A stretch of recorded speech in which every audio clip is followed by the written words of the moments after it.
Hello. Hello. Hello. Hello. This is Pale Threshold. I'm using this tiny makeup brush on your face. But you can't see it because it's too close to your eyeballs. But don't worry. It's just a tiny little makeup brush. This one is for concealer.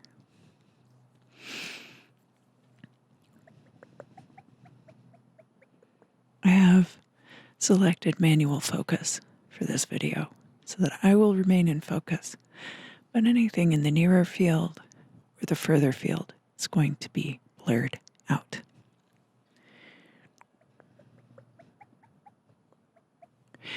Now, the focus of the video today, I also have a clicker. This one's pretty quiet compared to the other one I have.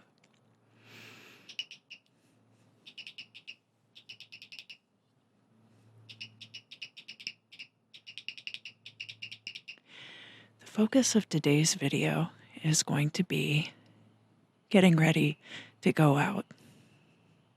Now, as you can see, I've still got my sweats on. I'm not really wearing any makeup. And maybe you are right now, maybe you're not. Maybe you're in the process of getting ready.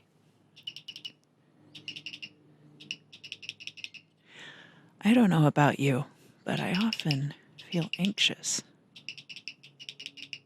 when I am planning to go somewhere, even if I know people who will be there and am well acquainted with them. Sometimes even so, it causes me stress, anxiety, or discomfort.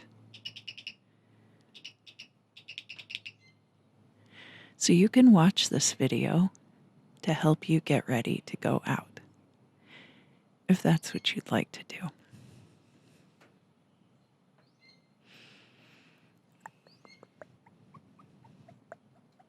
Do you know what you're going to wear?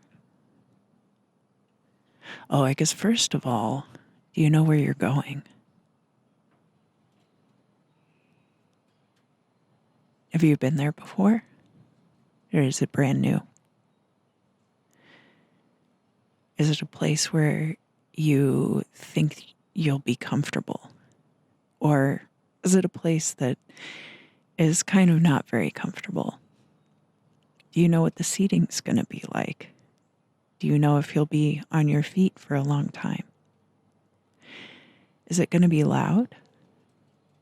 Honestly, I carry a pair of earphones. I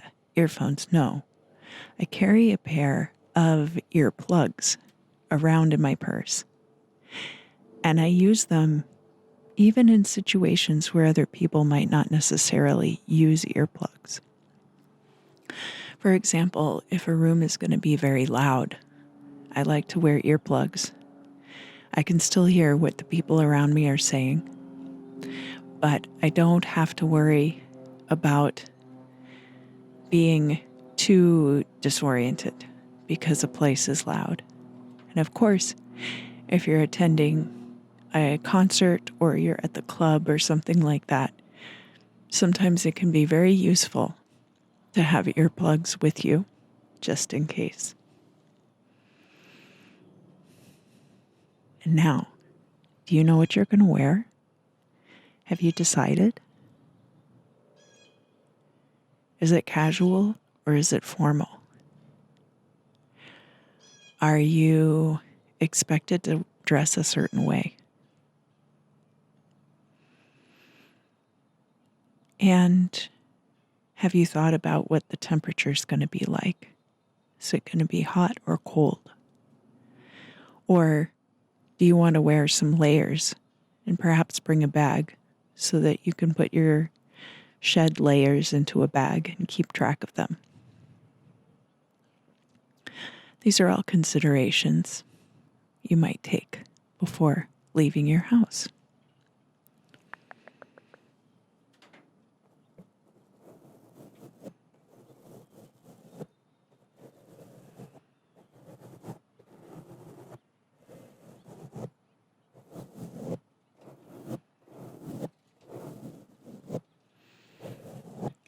What about,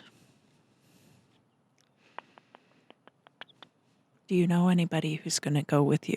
Are you like going with a group of friends? Are you meeting people there? Do you know anybody who's going to be there? A lot of times we'll put ourselves into positions where we want to go out and do something, but we don't really know who's going to be there or know the people who are going to be there. Like we might know who will be there, but we might not know those people, right? But you have to be ready and willing to put yourself into those situations.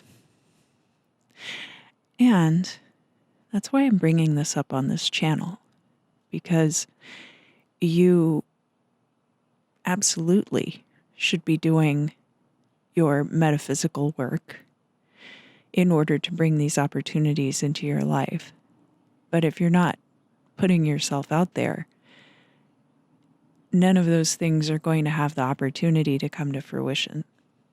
So it's still important to be seeking these opportunities out and putting oneself out there.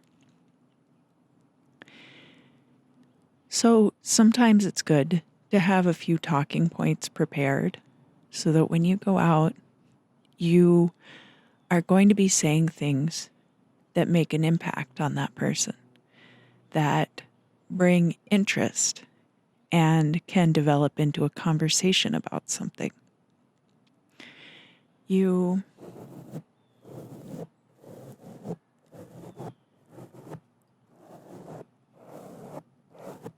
don't necessarily want to be bringing up current events because there can be politics involved in that. People often disagree about politics. And also that a lot of that stuff is very negative. If there's a serial killer on the loose, or one of your favorite celebrities just died, do you want to be remembered in the eyes of people that you're meeting for the first time as somebody potentially who is the one that broke the news to them that their favorite singer just died? And do you really want to be occupying your time with conversations about stuff that's kind of negative? So those are some things you're going to want to consider before you leave your house.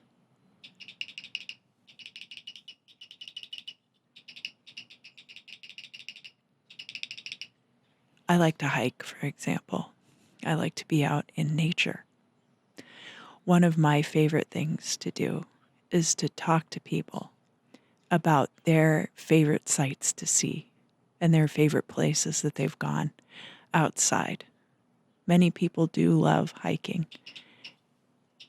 and the outdoors, so that can be a great icebreaker to bring to the table. You don't necessarily want your icebreaker to be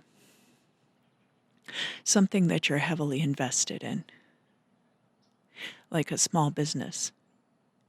You might be networking with people because you really want to drum up customers for your small business.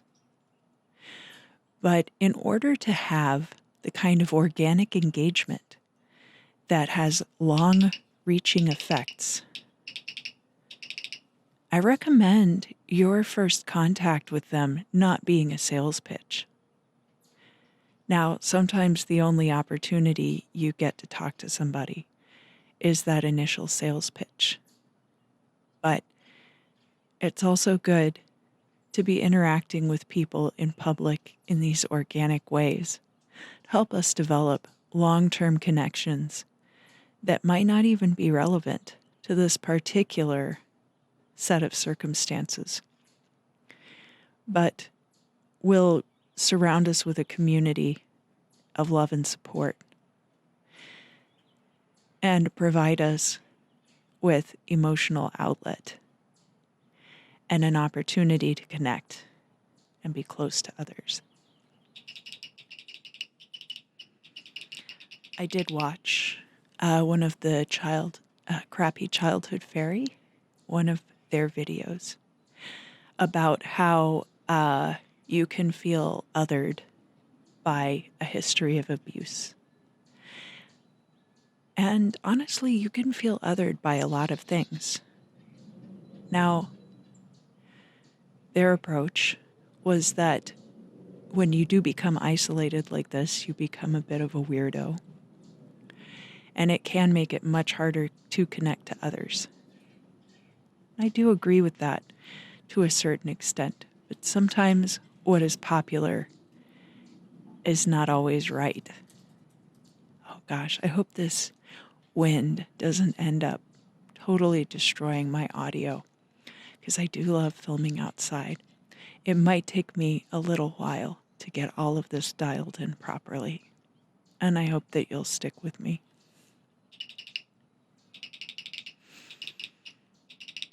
So connection with others is important.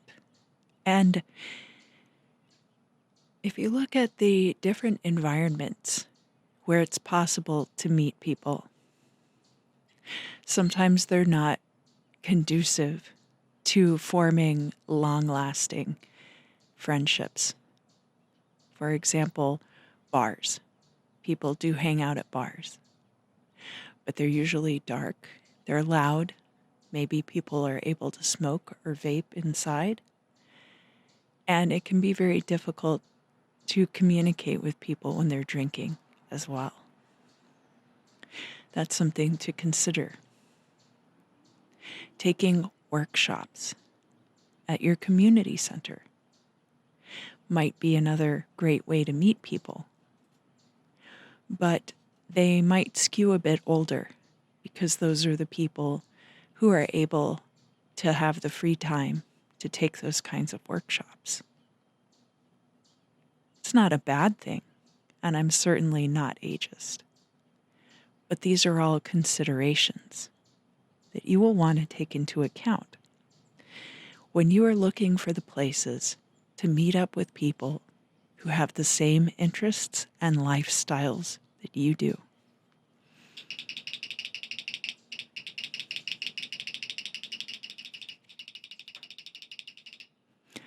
I kind of like the clicker. You guys tell me what you think down in the comments. I find it really soothing, and it is kind of a fidget.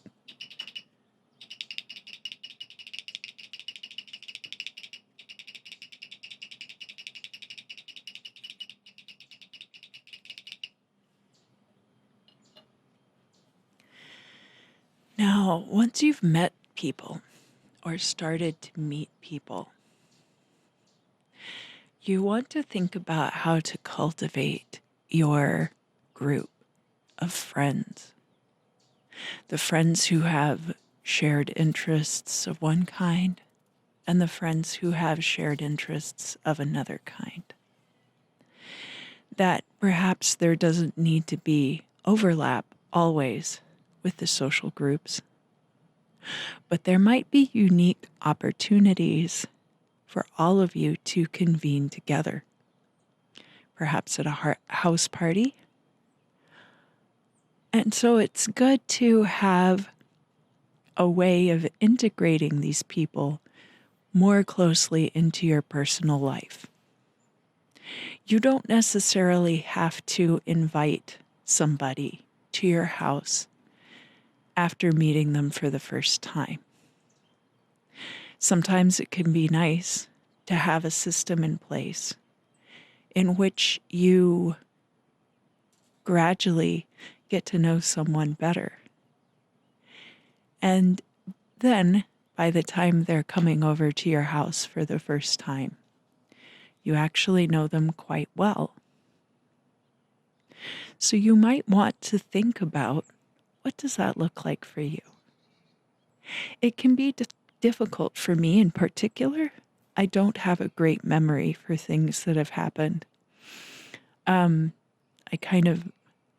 My memory's a bit like Swiss cheese. Some things I remember really well, and some things just aren't there anymore.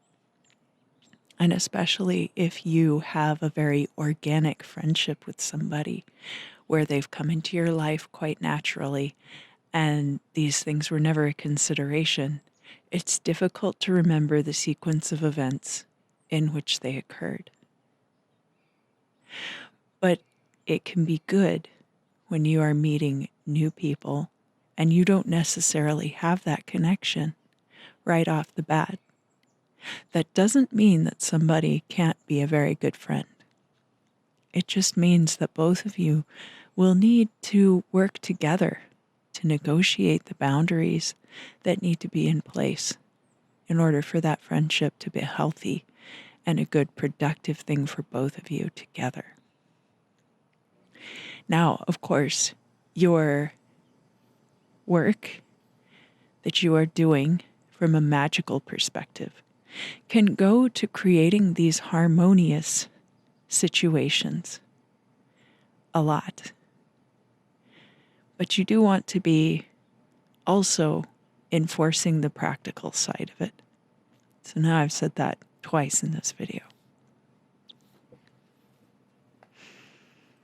I also, of course, some of us do get social anxiety, and it's good to have ways of coping with that. For a long time, I drank heavily, and a big thing that brought me into problematic drinking was my social anxiety and wanting to be able to fit in and have my tongue be loose so that I could be a good conversationalist. And I discourage using substances, whether it's alcohol or other things. I discourage using those as a social tool because it'll end up backfiring. However, I've started carrying around pocket plushies because they're soft. No one even has to know that you have a tiny plushie in your pocket. It can be your little secret, and maybe that's what helps you get through a certain situation. They make a lot of different pocket plushies now, and they might get a little covered in lint in your pocket, but for me, that has been very helpful. Now, a pocket plushie might not be your preference, but there might be other things that can provide a similar stress release, like a clicker or some other kind of fidget. And again, it can be something very small that fits in your pocket. Maybe people don't even have to know that you have it. Maybe you can stick this in your pocket or up your sleeve, right? Up my sleevey.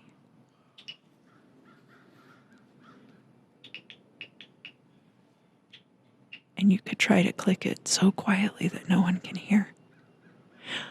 Or try to click it and see who notices. Don't make a big deal about it. Just see who notices. Do they notice that it's coming from you? Or do they think it's coming from somewhere else?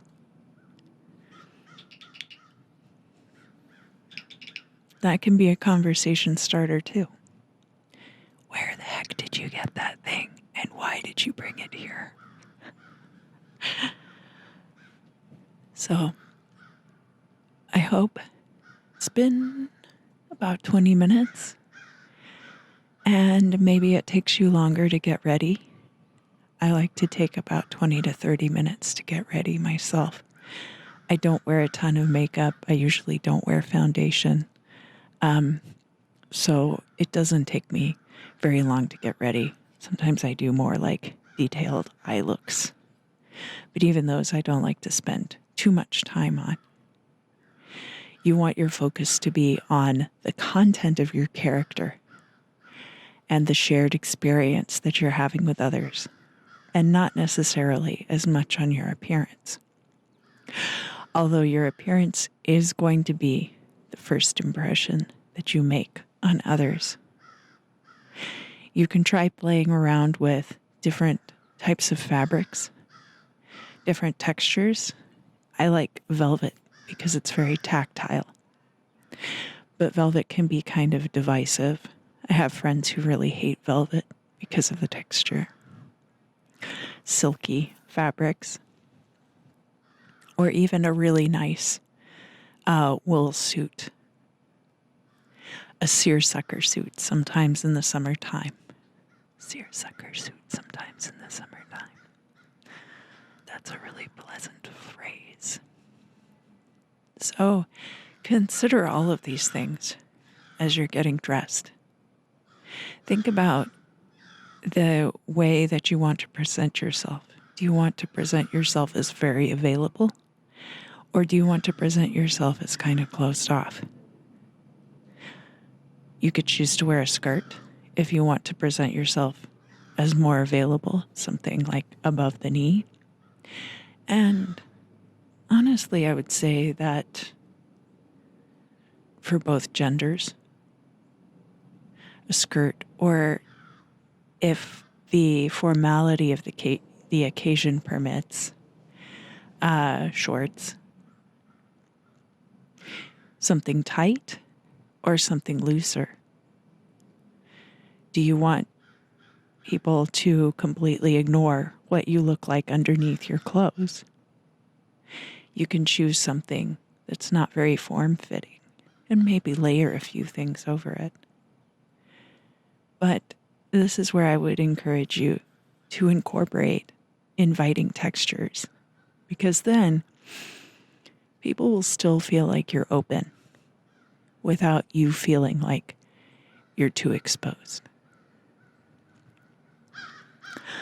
Let me know down in the comments ways that you like to approach getting ready to go out, and some of the things that you use to reduce anxiety and stress.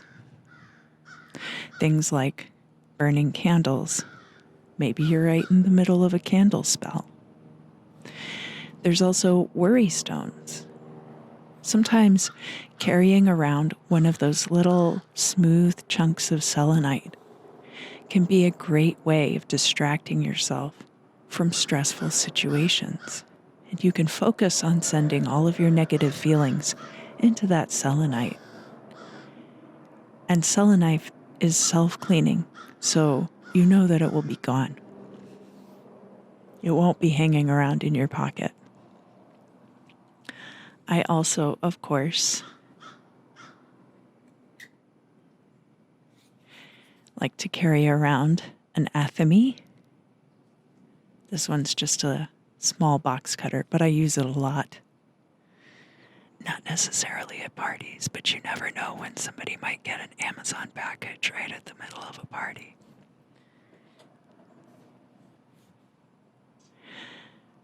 And of course, I like to carry around cards in case a friend is looking for some advice and wants to get a reading. These are all things that you can consider the next time you're going out.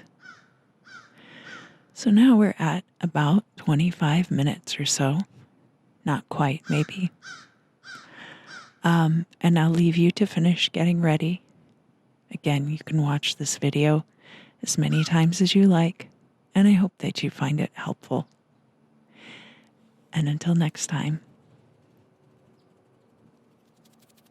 don't fear the pale threshold.